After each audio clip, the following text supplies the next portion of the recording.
تو یہ کتاب ہے حضرت مولانا مفتی محمود اشرف صاحب طول اللہ مرقدہ، جو جامعہ دارالکراچی کے بڑے مفتی تھے. حضرت کا انتقال ہوا 1-2 سال پہلے، میرے بھی استاد ہیں. تو یہ ان کی کتاب ہے، تو یہ میں پڑھ کر سناتا ہوں. نماز جنازہ. نماز جنازہ میں نہ رکوع ہوتا ہے، نہ سجدہ، نہ تلاوت قرآن، بلکہ نماز جنازہ 4 تکبیروں کا نام ہے. اسی لیے اگر کسی مسلمان میت پر 4 تکبیریں کہہ لی جائیں تو اس کی نماز جنازہ ادا ہو جاتی ہے، اگرچہ تکبیروں کے بعد کچھ پڑھنا بھول جائے. اگرچہ تکبیروں کے بعد کچھ پڑھنا بھول جائے تب اس کی نماز ہو جائے گی، لیکن اگر 4 تکبیریں ہی نہیں کہیں تو نماز جنازہ درست نہیں ہوگی. 4 تکبیریں کہنا امام کے لیے بھی ضروری ہے اور نماز جنازہ پڑھنے والے مقتدیوں کے لیے بھی اپنی زبان سے 4 تکبیریں کہنا فرض ہے. تکبیر کہتے ہیں، اللہ اکبر کہہ کر پھر باندھتے ہیں ہاتھ 1 دفعہ، پھر اللہ اکبر کہتے ہیں 1 دفعہ، 2 دفعہ، 3 دفعہ، 4 دفعہ. بات فرمایا کہ یہ 4 دفعہ تکبیر کہنا یہ فرض ہے. اگر یہ تکبیر نہیں کہیں گے تو نماز ہی نہیں ہوگی. تو یہ 4 تکبیریں اسی طرح فرض ہیں جیسے ظہر، عصر اور عشاء میں فرض نماز کی 4 رکعتیں. اس لیے نماز جنازہ پڑھنے والے ہر شخص کو اپنی زبان سے یہ 4 تکبیریں کہنی لازم ہے. البتہ امام بلند آواز سے تکبیر کہتا ہے، جبکہ مقتدی آہستہ آواز سے 4 تکبیریں کہیں گے. فقہ حنفی کے مطابق صرف پہلی تکبیر کہتے وقت امام اور مقتدی کانوں تک ہاتھ اٹھائیں گے، لیکن دوسری، تیسری اور چوتھی تکبیر کے وقت ہاتھ نہیں اٹھائے جائیں گے. نماز جنازہ پڑھنے والے بعض حضرات امام کی تکبیرات کے بعد ثنا، درود شریف، دعا تو پڑھ لیتے ہیں مگر خود تکبیر نہیں کہتے. ان کی نماز جنازہ درست نہیں ہوتی. یہ ہم غلطی کرتے ہیں. ہم ثنا بھی پڑھتے ہیں، درود بھی پڑھتے ہیں، دعا بھی پڑھتے ہیں، لیکن جو اصل چیز ہے تکبیر کہنے کی، اللہ اکبر، 1 دفعہ تو ہم ہاتھ اٹھاتے ہیں، لیکن بار بار تو امام جب کہتے ہیں اللہ اکبر تو وہ ہم نہیں کہتے، یعنی مقتدی نہیں کہتے. تو یہ اپنی زبان سے کہنا، بلند آواز سے تو نہ کہیں، مقتدی بست آواز سے کہیں، تو یہ کہنا یہ فرض ہے. اس کے بغیر نماز جنازہ نہیں ہوگی. امام کے ساتھ ہر مقتدی کو نماز جنازہ میں اپنی زبان سے 4 تکبیریں کہنا ضروری ہے. نماز جنازہ کا طریقہ.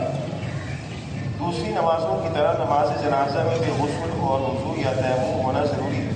اسی طرح کپڑوں کا پاک ہونا اور جس جگہ پر آپ کھڑے ہوں اس کا پاک ہونا اور قبلہ رخ ہونا ضروری ہے. نماز جنازہ کی 4 تکبیروں میں سے پہلی تکبیر کے بعد ثنا یعنی اللہ تعالیٰ کی حمد و ثنا کے کلمات کہنا سنت ہے. یوں تو اللہ تعالیٰ کی حمد پر مشتمل عربی معصور کلمات میں سے کوئی بھی پڑھے جا سکتے ہیں، لیکن عام نمازوں میں پڑھی جانے والی ثنا بہتر ہے، وہ سب کو یاد بھی ہوتی ہے. آپ کچھ بھی پڑھ سکتے ہیں، لیکن ثنا جو ہم عام نماز میں پڑھتے ہیں وہ پڑھ لیں تو زیادہ بہتر ہے. واضح ہے کہ نماز جنازہ میں قرات نہیں ہوتی، اس لیے قرآن نہیں پڑھا جاتا. لیکن اگر کوئی شخص سورہ فاتحہ کو ثنا کی جگہ بطور حمد پڑھنا چاہے تو اس میں بھی کوئی حرج نہیں ہے. یعنی اگر کسی کو ثنا بھی یاد نہ ہو تو سورہ فاتحہ تو بحیثیت مسلمان ہر ایک کو یاد ہے، تو وہ سورہ فاتحہ پڑھے. ثنا میں بھی یاد رکھے آپ نے اللہ تعالیٰ کی تعریف، سورہ فاتحہ میں بھی اللہ کی تعریف ہے. تو تلاوت تو نہیں ہوتی، لیکن اس کی جگہ اگر ثنا کی جگہ سورہ فاتحہ بھی پڑھ لے تو وہ پڑھ سکتا ہے. دوسری تکبیر کے بعد درود شریف پڑھنا سنت ہے.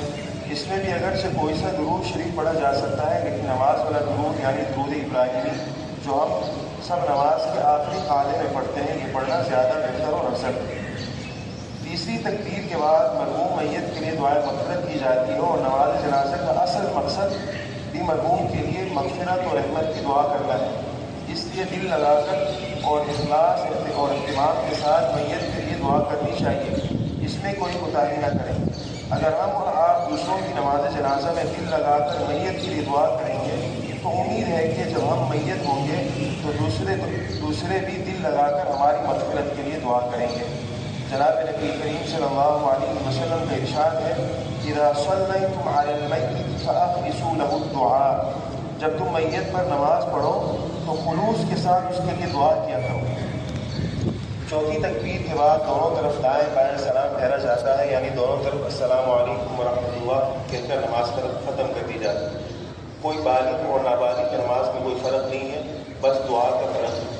نابالغ کی اس میں پڑھیں کہ اللہم اجعلہ لنا سلفا وفرضا واجعلہ لنا اجرا وذکرا واجعلہ لنا شافعا ومشفعا. اور دوسری جو دعا ہے بالغ مرد یا عورت اللہم اغفر لحینا ومیتنا جو ہم سب کو یاد ہے. بعض لوگوں کو نماز جنازہ کی دعا یاد نہیں، یہ اہم بات ہے. انہیں چاہیے کہ نماز جنازہ کی مشروط دعا یاد کریں. البتہ جب تک یاد نہ ہو تو رب اغفر وارحم وانت خیر الراحمین پڑھتے رہا کریں، کیونکہ نماز جنازہ کا اصل مقصود دعا ہے مغفرت کی. نماز جنازہ خود یہ ایک دعا ہے. لوگ نماز جنازہ اس توجہ اور اہتمام سے ادا نہیں کرتے جس طرح ادا کرنی چاہیے، اور نماز جنازہ میں میت کے لیے دعا جس طرح دل لگا کر کرنی چاہیے اس طرح نہیں کرتے، بلکہ بے دلی سے رٹے ہوئے کلمات پڑھ لیتے ہیں. حالانکہ دعا رٹے ہوئے کلمات پڑھنے کا نام نہیں ہے بلکہ دل سے مانگنے کا نام ہے. اس لیے نماز جنازے میں ثنا درود شریف اور خاص طور پر مرحوم مرحومہ کی مغفرت کی دعا اہتمام سے اور دل لگا کر کرنی چاہیے، تاکہ میت کی بھی مغفرت ہو اور نماز جنازہ پڑھنے والے کو بھی پورا ثواب ملے.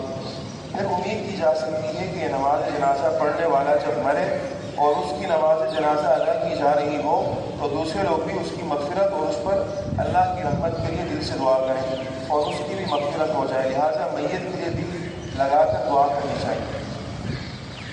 ایک اور اہم بات فرمایا کہ نماز جنازہ میت کے لیے دعا ہی دعا ہے. نماز جنازہ سے فارغ ہو کر پھر دوبارہ اجتماعی دعا کرنے کا کوئی شرعی ثبوت نہیں ہے. اس لیے نماز جنازہ کے بعد اجتماعی دعا نہ کی جائے. البتہ ہر شخص میت کے لیے انفرادی طور پر وقتاً فوقتاً دل و زبان سے مغفرت کی دعا کا اہتمام کرتا رہے اور ایصال ثواب کی کوشش کی جائے. میں نے پہلے بتایا تھا کہ یہ جو نماز جنازہ ہے یہ خود دعا ہے. پڑھتے ہیں اللہم اغفر لحینا ومیتنا، کہ اللہ ان کی مغفرت فرما، جو مر گیا ہے جو زندہ ہے ان کی کیا بخشش فرما. تو یہ نماز جنازہ خود دعا ہے. تو دعا کے بعد سلام پھیرنے کے بعد مزید ہاتھ اٹھا کر دعا کرنے کا یہ فرمایا کہ حضرت نے اس کا کوئی شرعی ثبوت نہیں. پھر میت کے لیے 3 کام کرتے رہنا چاہیے. جب آدمی مر جائے اس کے لیے 3 کام. سب سے پہلے میت کے لیے دعائے مغفرت، آدمی اس کے لیے دعائے مغفرت کرے جس کا ثبوت قرآن کریم کی کئی آیات اور بہت ساری احادیث سے ہے. لہٰذا مرحوم مرحومہ کے لیے دعائے مغفرت کا سب سے زیادہ اہتمام کرنا چاہیے. مغفرت کی ان دعاؤں کا کوئی مسلمان انکار نہیں کر سکتا. نماز جنازہ خود اس کا ثبوت ہے کہ نماز زندہ لوگوں کی دعا سے میت کی مغفرت ہو سکتی ہے اور زندہ لوگوں کی دعا سے مرحوم کو فائدہ ہوتا ہے. لہٰذا یہ سمجھنا کہ زندہ کے عمل کا مردہ کو کوئی فائدہ نہیں ہوتا بالکل بے بنیاد خیال اور باطل تصور ہے. زندہ کی دعائے مغفرت مرحوم کے لیے مفید ہی مفید ہے. اس لیے آدمی اپنے مرحوم کے لیے دعا کرتا رہے، اس کا ثواب اس کو پہنچتا ہے.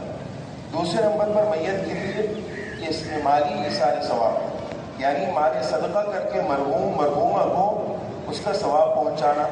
احادیث سے اس کا بھی ثبوت ہے اور علماء کا اس پر اتفاق ہے کہ مالی صدقہ سے مرحوم کو فائدہ پہنچتا ہے، خصوصاً صدقہ جاریہ یعنی جس کا ثواب طویل عرصہ پہنچتا رہے زیادہ افضل. یعنی کوئی ایسا کام کرے کہ اس کا ثواب اس مرحوم کو پہنچتا رہے، یعنی کوئی کنواں کھدوائے یا کسی قرآن مجید مسجد میں رہے آدمی لوگ پڑھتے رہیں گے اور اس کا ثواب اس کو پہنچتا رہے گا. تلاوت ذکر اللہ اور نفل عبادات کر کے اس کا ایصال ثواب کرنا یہ تیسرا کام ہے اور راجح قول کے مطابق یہ بھی برکت ہے اور اس کا بھی ثواب پہنچتا ہے. البتہ ترتیب میں الف اور با یعنی پہلے جو میت کے لیے مغفرت کی دعا اور ایصال ثواب کرنا ان کو مقدم رکھنا چاہیے. اور جو تیسرے نمبر پر فرمایا کہ تلاوت یہ اس کو تیسرے درجے میں رکھنا بہتر ہے. ہمارے معاشرے میں تیسری صورت زیادہ رائج ہے کہ بھائی کچھ لوگوں کو بلا کر تلاوت قرآن مجید کا اہتمام کرتے ہیں اور آخر میں دعا ہوتا ہے. تو یہ فرمایا کہ یہ تیسرے نمبر پر ہے اور ہم اس کو پہلے نمبر پر لے جاتے ہیں. حالانکہ ان دونوں کا اہتمام زیادہ کرنا چاہیے اور اپنے مرحوم پیاروں کو ان کے مرنے کے بعد فراموش نہیں کرنا چاہیے. ان کے لیے دعائے مغفرت اور مالی ایصال ثواب اور بدنی ایصال ثواب کا روزانہ اہتمام کرنا چاہیے. امید ہے کہ ہم سب کو باعث آگے ہوگی. اللہ تعالیٰ ہم سب کو عمل کی توفیق عطا فرمائے. الحمدللہ رب العالمین والعاقبۃ للمتقین والصلاة والسلام على سيد الأنبياء والمرسلين. ربنا فاغفر لنا ذنوبنا وكفر عنا سيئاتنا وتوفنا مع الأبرار. ربنا آتنا